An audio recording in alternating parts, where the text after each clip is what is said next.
Ahora vamos a hablar de las élites puneñas, que para nosotros, y según el libro, son los principales causantes del plagio al folclore boliviano, son los principales causantes del saqueo a la cultura boliviana.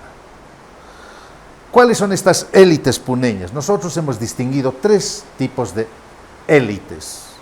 No son el pueblo puneño o el pueblo peruano, sino que son estas tres élites los plagiadores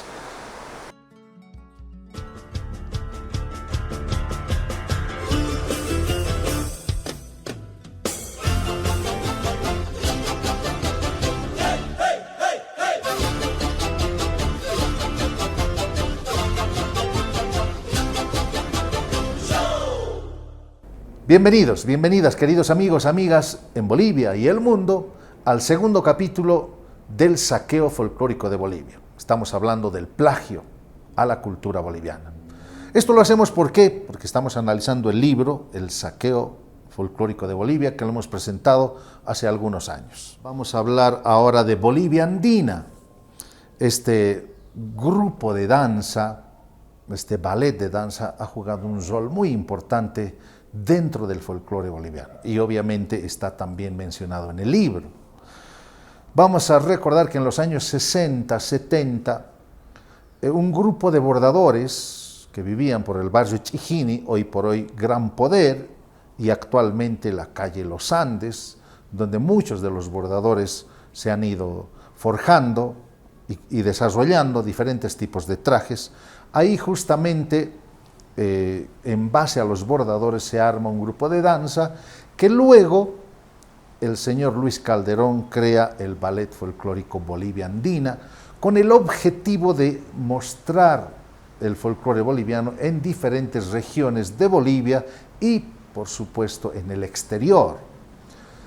El señor Luis Calderón, un hombre que le ha entregado 30 años de su vida a la promoción y difusión del folclore boliviano, ha sido uno de los primeros en llegar al Perú, a Chile, a Argentina, exhibiendo las danzas bolivianas, la música, y posteriormente llevó delegaciones de 60 artistas, bandas, músicos, bailarines, trajes, vestuario, un show completo que llenaban los coliseos donde se presentaban, sobre todo en Perú. Por ejemplo, en Puno, cada vez que llegaban, cuentan los protagonistas que hemos entrevistado para la elaboración de este libro, que por primera vez muchos de ellos estaban viendo las danzas que les impactaban, que hoy por hoy les llaman los puneños trajes de luces. Y hay que reconocer y destacar y valorar el trabajo del señor Luis Calderón, porque no solamente ha sido un promotor, un gestor cultural que ha llevado el folclore boliviano al exterior, porque incluso llevó a Europa, sino también que él ha sido uno de los principales gestores para la creación de la Asociación de Conjuntos del Gran Poder en Bolivia, y el primer presidente fue justamente un pariente de él, el señor Lucio Chuquimia. Se llamaba Bolivia Andina, pero por X razón el gobierno les prohibió usar el nombre de Bolivia. Cambiaron a Tiahuanaco Andino. Ya no era Bolivia Andina, sino Tiahuanaco Andino, pero el espectáculo era el mismo. Luis Miguel Calderón López es el gestor de Bolivia Andina. Lo crea por 1970, 68 creo, pero no es solo él.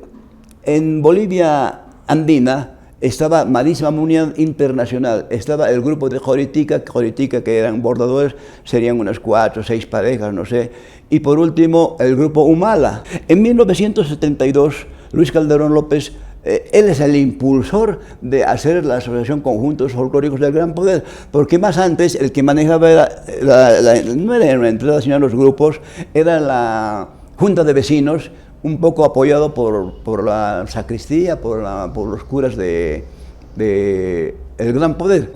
Después de Bolivia Andina todavía el nombre le cambia Lucho por muchas razones, Tiahuanaco Andino un tiempo.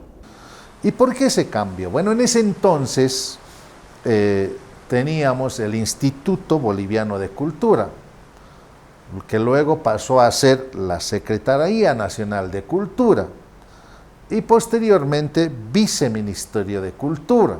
Hoy por hoy, Ministerio de Culturas. Un dato importante, uno de los indicios, de los factores para el plagio, fue que había un señor, Ernesto Núñez. Él era puneño, pero que radicaba en La Paz y vivía en el barrio del Gran Poder. Tuvo su familia con una boliviana y una de sus hijas de nombre Blanca también juega un rol importante en el sentido en que ellos se apasionaron con las danzas bolivianas y empezaron también a mostrar en Puno, ellos trabajaron mucho en Puno, pero que lamentablemente estos señores fueron los que cambiaron o crearon el grupo Perú Andino. ¿Qué era Perú Andino? No era un espectáculo con música negroide, la danza de las tijeras o los bailes de Huancayo, no.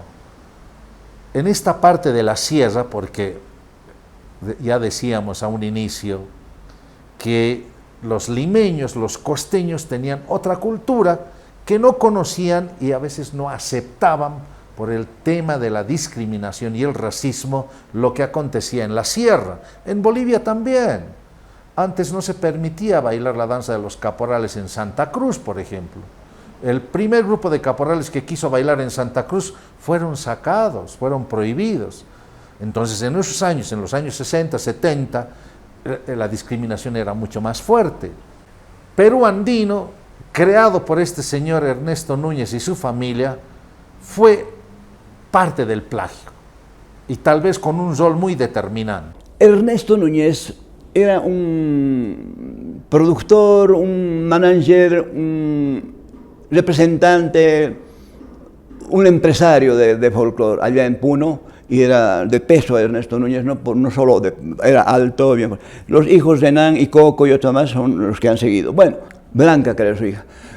Don Ernesto Núñez se casa con doña Blanca Oblitas, charazaneña, de Charazana, y los Oblitas son de allá. Porque ellos mostraban las mismas danzas que mostraba Bolivia Andina, o Tiahuanaco Andino, con el segundo nombre, solamente incluyeron algunas danzas puneñas, porque las danzas puneñas son más autóctonas. Entonces, no olvidemos esta parte principal de la historia en cómo ha ido creciendo, desarrollando el plagio en Puno.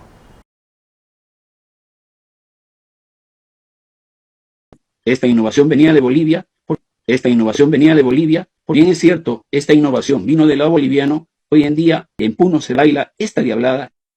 Vino de vacaciones a Puno el 63 y es testigo de que don Ernesto Núñez Reyes, que hacía de empresario, trae el año 63 a Puno la diablada de Oruro. Y entonces, por ejemplo, el director del Ballet Folclórico Altiplano, Arnaldo Uribe Enríquez, él vivía en la casa de don Ernesto Núñez Reyes. Y él me cuenta que se alojaron la delegación de la diablada de Oruro en la casa. Ahora vamos a hablar de las élites puneñas, que para nosotros, y según el libro, son los principales causantes del plagio al folclore boliviano, son los principales causantes del saqueo a la cultura boliviana. ¿Cuáles son estas élites puneñas? Nosotros hemos distinguido tres tipos de élites. No son el pueblo puneño o el pueblo peruano, sino que son estas tres élites los plagiadores, y entre ellos están, primero, los comerciantes, los negociantes de cultura, de folclore boliviano hacia Puno, hacia los distintos pueblos, Juliaca, etc. ¿Quiénes son estos comerciantes negociantes? Los que viajan constantemente a Oruro, a La Paz, a Potosí, a Cochabamba, y se encariñan, se impactan con las danzas folclóricas y empiezan a vender trajes, empiezan a vender música, empiezan a contratar artistas, empiezan a contratar bordadores, llevan y han creado en sus lugares, en este caso en Puno, una entrada folclórica parecida a la de Oruro y a de La Paz. Entonces, estas élites de comerciantes y negociantes, por cuestiones de dinero, de negocio, son una parte principal de estas élites de plagiadores. Los segundos plagiadores de estas élites son los dirigentes folcloristas. Muchos de estos que comercializan trajes, que venden música boliviana, que llevan al Perú, se han convertido en dirigentes. Ya estos dirigentes que antes venían a copiar, que inclusive coreografías, pasos, que alguna vez tal vez tendría que inscribirse, registrarse las coreografías, ¿no? Bolivia es un país que impacta al mundo porque tiene cientos y cientos de bailarines realizando la misma coreografía. Es algo que no existe en el mundo. Y obviamente los puneños también han sido impactados por esta cantidad de personas haciendo los mismos pasos y empezaron a organizar ese tipo de entradas folclóricas. Y los dirigentes, al llevar trajes a hacer negocio, se convirtieron en dirigentes importantes en sus regiones. Por ejemplo, hay el caso de, según fuentes a través de entrevista de los caporales, uno de ellos, el señor Ulises Rojas Yupanqui, que desde los años 90 viene a Bolivia, vende trajes de caporal, es un buen bailarín de caporal, dirigente de caporales en Perú, en Lima, y como él hay muchos otros que han hecho mucho dinero, mucho negocio y se convirtieron en importantes dirigentes. Otro grupo importante de plagiadores son los políticos puneños.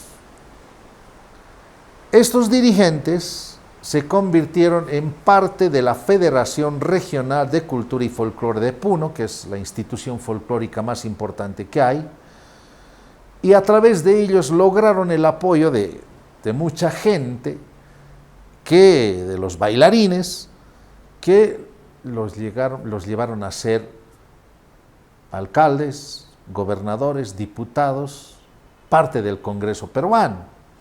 Ahí hemos visto en el anterior capítulo, en el primero, el señor Calcín, René Calcín, que llegó a ser prefecto de Puno, de la región de Puno, y una vez más reiteramos que este señor antes reconocía a Bolivia, admiraba y agradecía a Bolivia, posteriormente, cuando llegó a ser prefecto, desconoce a Bolivia y niega el origen. Y como ellos hay muchos, por ejemplo, vamos a conocer la historia de este congresista Johnny Lescano, nacido en Puno, casi en la frontera, llegó a ser diputado y estuvo 3 gestiones como congresista en Lima, el 2006, 2011 y 2016.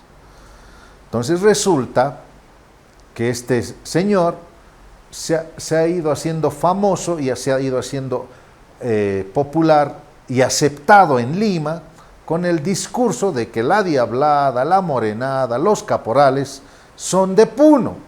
Se promociona como un caporal, baila caporal en todo lado, en todo Perú, en la puerta de Palacio de Gobierno, en la puerta del Congreso, utiliza las instituciones políticas para promocionarse como caporal y como que Puno fuese creadores de esta danza.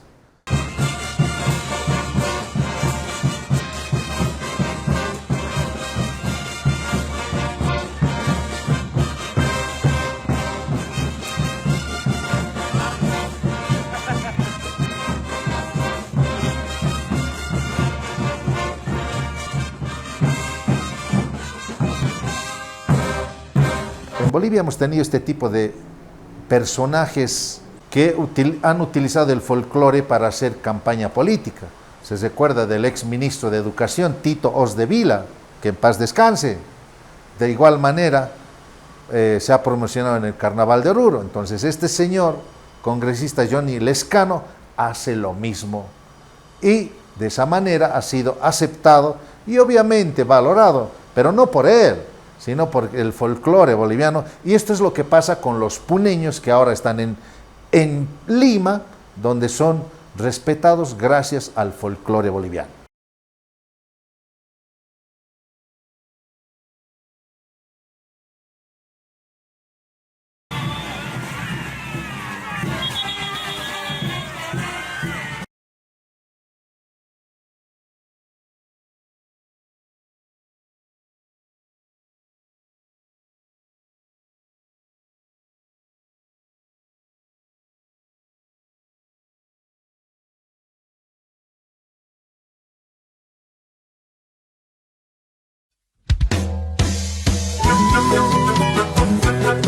Porque el caporal es una danza.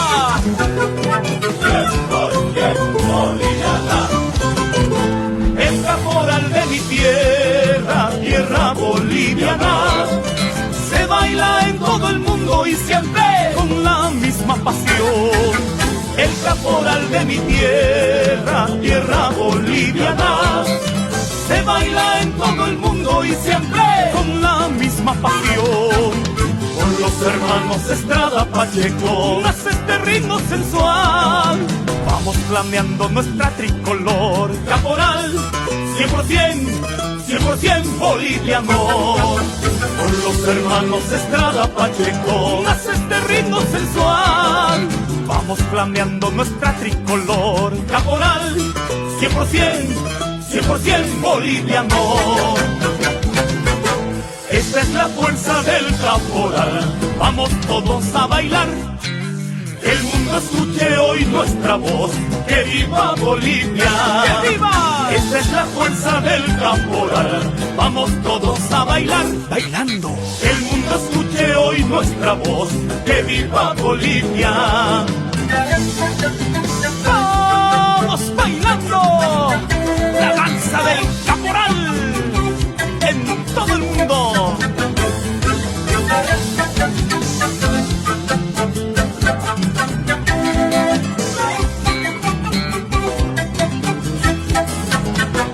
¡Vamos, vamos!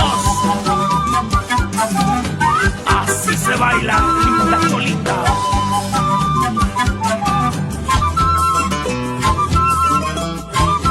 ¡Ay, ay, ay! ¡Se mata el caporal! Un homenaje a la familia Estrada Pacheco, creadores de la danza del caporal. Bailando, bailando.